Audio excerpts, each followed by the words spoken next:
Gay Talese has written popular books on subjects including the mafia and American sexual habits. The son of Italian immigrants, Talese studied journalism at the University of Alabama. He went on to become a writer for the New York Times and a fantastically successful writer of nonfiction. You were born and raised in New Jersey, and yet managed to attend college at the University of Alabama in Tuscaloosa. Why did you do that? Well, they had an affirmative action program in Alabama. They wanted to bring some diversity to their campus. No, this was seriously, this was in 1949. And there were a lot of GIs in college then. It was not only here, but all over the United States. And you had to have a pretty good record as a high school student to get into a college. And I had not a good record. So I needed some pull. And in the town I come from, you mentioned Ocean City, New Jersey, there was a Birmingham-born doctor, the family physician who was the president of the Rotary Club in Ocean City, New Jersey. Father was a Rotarian. And when I had trouble getting in colleges, this doctor said, well, I know what I can do. I can get you in Alabama, because he knew people who were in the Alumni Association. He was a dues-paying, more than a dues-paying, he was an active contributor.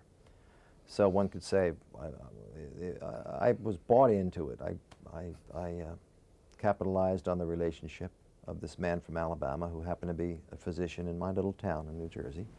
And I came here after certain calls were made, and the roads was paved, and I came down here by way of train.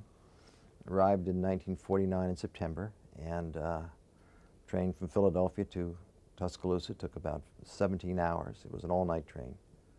And for me, it was a very new experience, because I had never been, of course, south. I mean, 17-year-olds in those days did not travel that much, except if the Army got you. And the Army hadn't got me yet. So I came to Alabama as a student. And I stayed 4 years, and it was a very liberating time for me, because the experiences I had up to that were hardly fulfilling. Most of the disappointment, I think, was in the academic, if you call it that, on a high school level, on a grade school level. So Alabama for me was its way of getting away from home. And not only getting away from home, but getting away from everything that symbolized to me failure. Grades in school, when you had failing grades, really marked you. Then I'm sure as much as now. During the years that you were there, Hudson Strode in the English department was conducting these what turned out to be very successful writing seminars, fiction writing seminars. But that was not your world there, was it? It wasn't. I mean, even journalism wasn't my world. I didn't have a world. It wasn't I came in with credentials, number one. I did not come in with any direction except a train ticket. Granted, I did not have a sense of any worth, self-worth. I just got in Alabama because of a personal connection back home. Mm-hmm.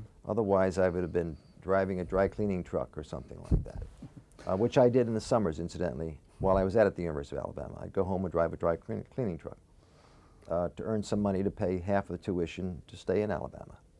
So it wasn't that I would have the audacity or the foolhardiness to go see Professor Strode and apply for participation in his literary course.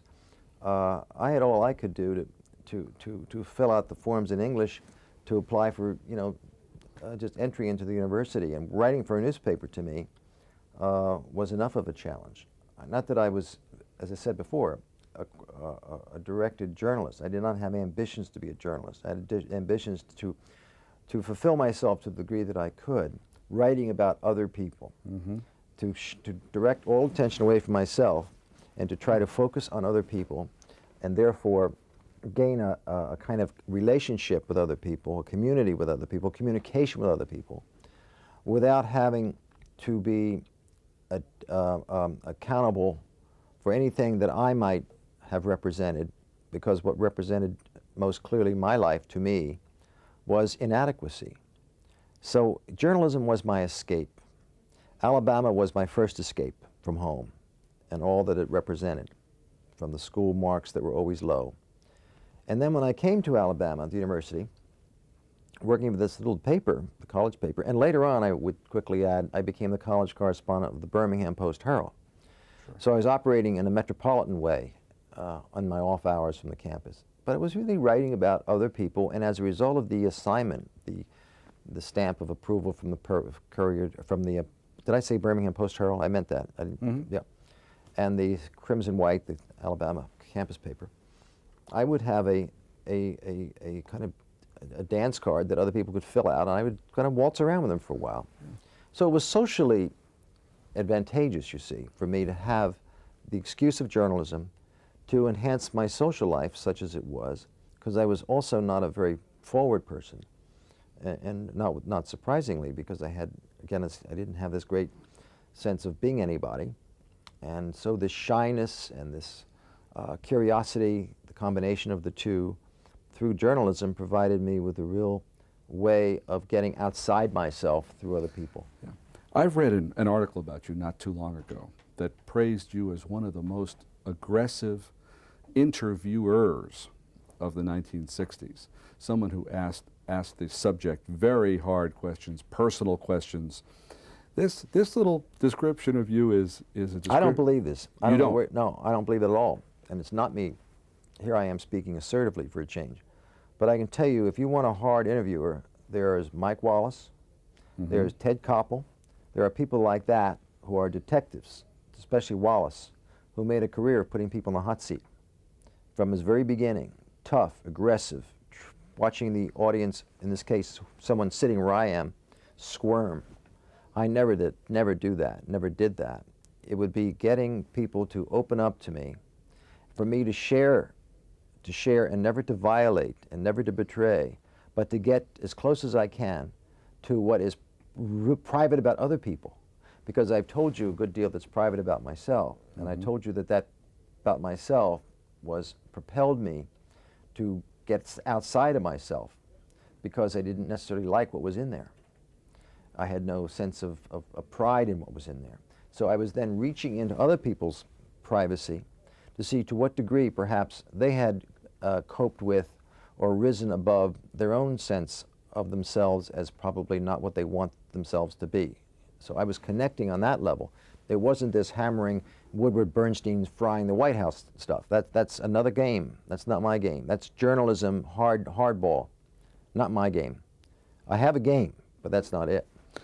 After a small stretch as a copy boy, and then work as a reporter, and then those wonderful profiles in Esquire, you wrote a series of books, practically longitudinal studies, The Bridge, and the the Serendipitous Journey. The early books that not anybody heard of, but then there were the four big ones that did get recognition because they were commercially successful. Kingdom and the Power, and then Thy Neighbor's Wife, and of course Honor Thy Honor Father. Thy Father.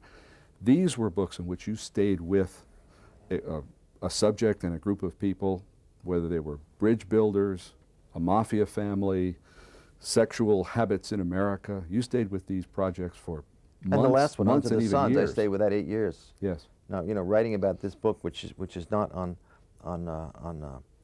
anybody's mind as a must-read, because it's about immigrants from Italy coming to America at the turn of the century. It's not exactly hot news for anybody. But it took me 8 years because I want to understand why it is that people would leave home, bad as home may be, and come to America. And that relates to what I just told you, because I left home because I had to leave home, because home was not very home-like to me. It wasn't very hospitable. It wasn't very comfortable, at least in my definition of what is comfortable. Outsiders or my neighbors in my hometown, or even my own sister might say, I don't know what he was so unhappy about. He had this and this and this and then this to take, and they give you a whole laundry list of things that were very positive that I was, in the view of others, my sister, for example, would think he's ignoring that. Well, he didn't have to leave home. But whatever propelled me to leave home, I thought was mandatory, because I was not going to be able to, I don't think I'd be able to get older in any way except more fragile in that place. So I left home in a way like an immigrant. My father left home, his home being Italy, my home being New Jersey. His coming to America from Italy and learning a new way of life was not so dissimilar from my coming to Alabama as an immigrant, a second immigrant, an extension of immigration, you see? And my father came from the southern part of Italy. The southern part of Italy was the agrarian part of Italy. It was the poor part of Italy. It was the part of Italy that did not have high possibilities, wide horizons for those who wanted to get ahead. There weren't the possibilities. So he got on a boat. He was boat people. Boat people, turn of the century, people like him came to America. I was the product of the home that he established in America. It didn't have all the answers for me. I was a fractional American. I wasn't someone like George Plimpton, who had 6 generations of Harvard in front of him, and he knew that he always had a literary girl. He always had Hudson Strode, Hudson Strode, which would be someone at Harvard or someone at some other place, would know the old man, would know the grandfather, and, oh, could you come take our course? So I would never go to Dr. Hudson Strode at Alabama and suggest I was worthy of being there, because I had no sense of identity with that or a sense of worthiness about that.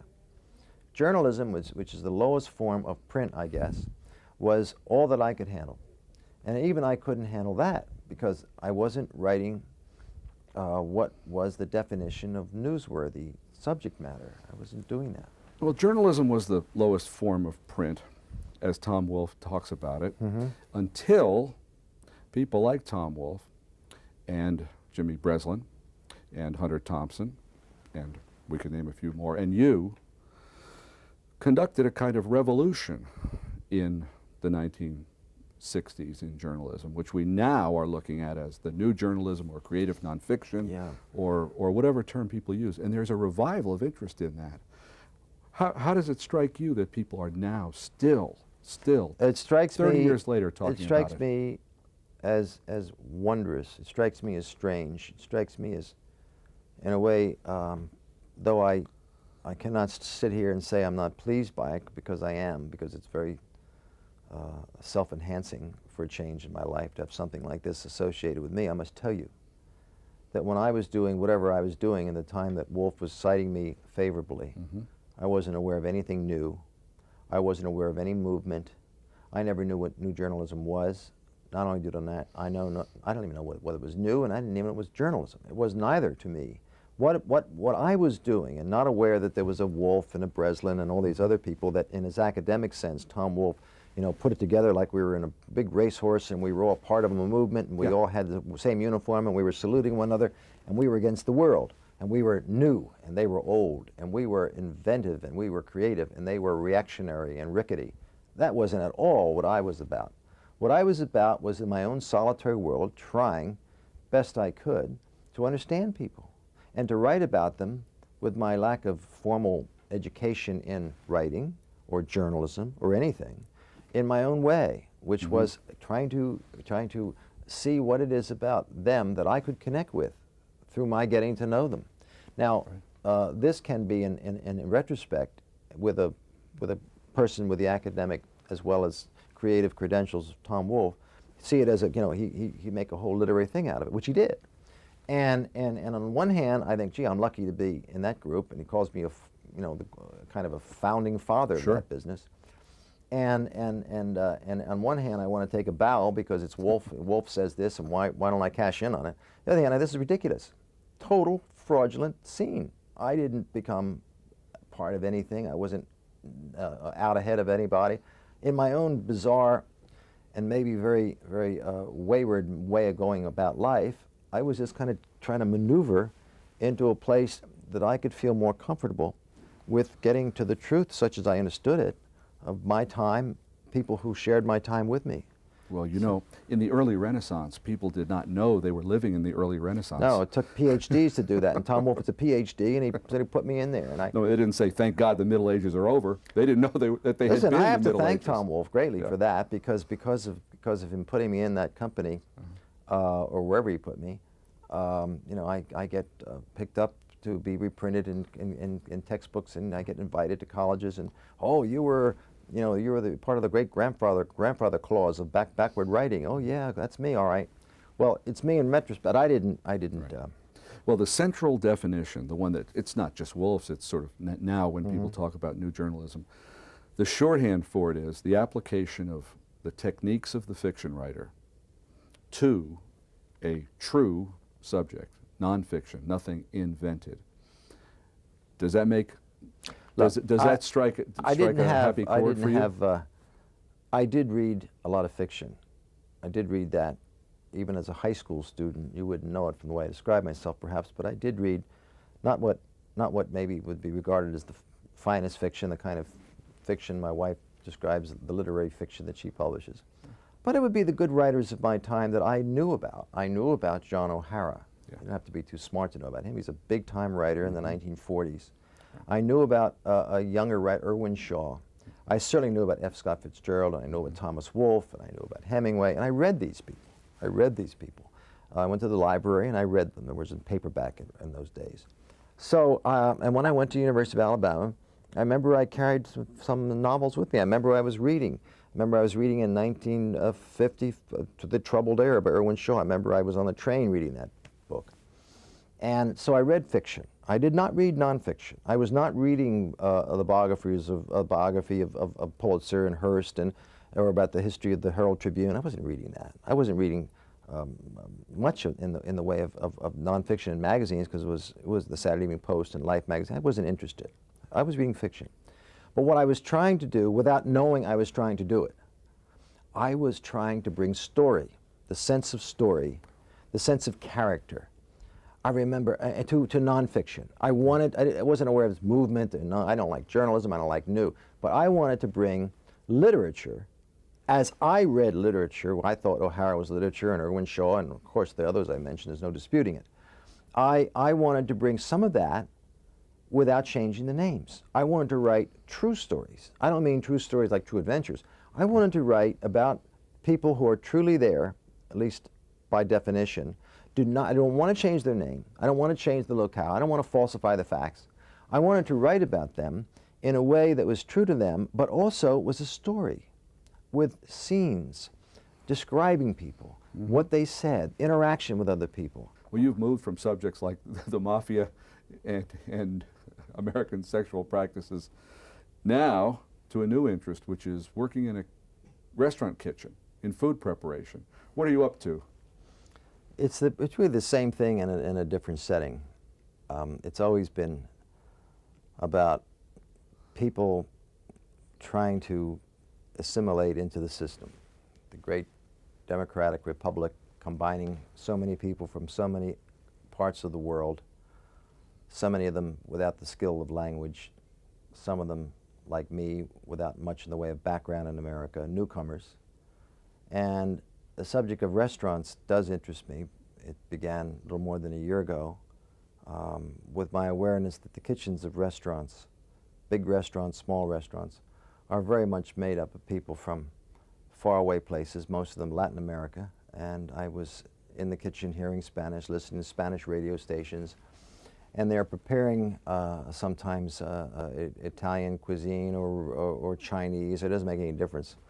And in the front of the restaurant, the dining room, the waiters, the waitresses, the bartender, the maitre d', the busboys were not from, they're from different parts of Europe. They speak the language better, they're better educated perhaps. And the ownership is of a different group, American-born lawyers, entrepreneurial figures. And the people go to restaurants, all kinds of people go to restaurants if they can afford it.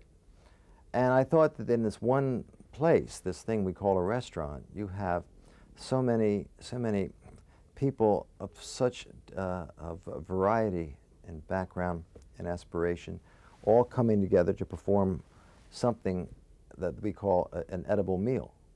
And I thought that's an interesting laboratory.